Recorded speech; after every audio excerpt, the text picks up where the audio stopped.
అంతర్జాతీయంగా లేఖల యుద్ధం నడుస్తోంది. ట్రంప్ నార్వే అధ్యక్షుడికి లేఖ రాశాడు. నాకు నోబెల్ బహుమతి మీరు ఇవ్వలేదు. నేను 8 దేశాల యుద్ధాన్ని ఆపాను. అయినా నన్ను మీరు పట్టించుకోలేదు.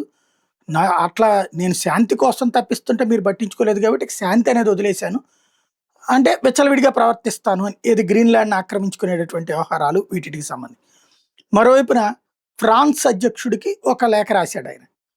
చివరికి ఎట్లాంటి స్టేజ్‌కి దిగజారాడంటే ట్రంపు ఒక ఫోన్‌లో వాట్సాప్ మెసేజ్ పెట్టాడు ఫ్రాన్స్ అధ్యక్షుడికి. ఏమని?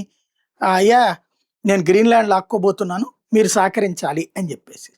దానికి ఆయన "నో, మీరు అట్లాంటిది మంచి పద్ధతి గాదు. యూరప్ దేశాల్లోని ఒక పార్ట్ తీసుకోవడం అంటే మా యూరప్ సమాజం మొత్తానికి ప్రమాదమైనట్టు అవుతది.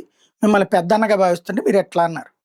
ఈ రెండిటిని స్క్రీన్ షాట్ తీసి పెట్టాడు తలతిక్కలోడు తన ట్రూత్‌లో. పెట్టి ఫ్రాన్స్‌కి బహిరంగ బెదిరింపిచ్చాడు. ఏమని? మీరు గనక గ్రీన్‌లాండ్ విషయంలో నాకు మద్దతు ఇవ్వకపోతే ఇప్పటికే 10% టారిఫ్‌లు, 25% టారిఫ్‌లు అయిపోయినాయి. ఇప్పుడు 500% టారిఫ్ ఏస్తాడట. ముందైతే 200% టారిఫ్ ఉట్టి ఫ్రాన్స్ మీద ఏస్తాడట. ఫ్రాన్స్‌కి సంబంధించిన బీరు, ఇతర మద్యం విక్రయాలు ఏవైతే ఉంటాయో అమెరికాలో బాగా సేల్ అయ్యాయి. వాటి పెర్ఫ్యూమ్స్ వాటి మీద 200% సుంకాలేస్తాడట.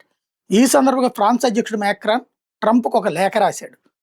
మీరు ఇరాన్ విషయంలో మీకు మద్దతిస్తున్నాం మేము. అదే సందర్భంలో మిగతా అంశాల్లో పాలస్తీనా అంశాల్లో మద్దతిస్తున్నాం. గ్రీన్‌లాండ్ అంశాల్లో మాత్రం మద్దతివ్వం. ఆ విషయంలో మీరు వెనక్కి తగ్గండి. గ్రీన్‌లాండ్ వదిలిపోండి అవతలకి అన్నటువంటిది. తద్వారా ఈ వ్యవహారం ముదిరి పాకాన పడుతోంది.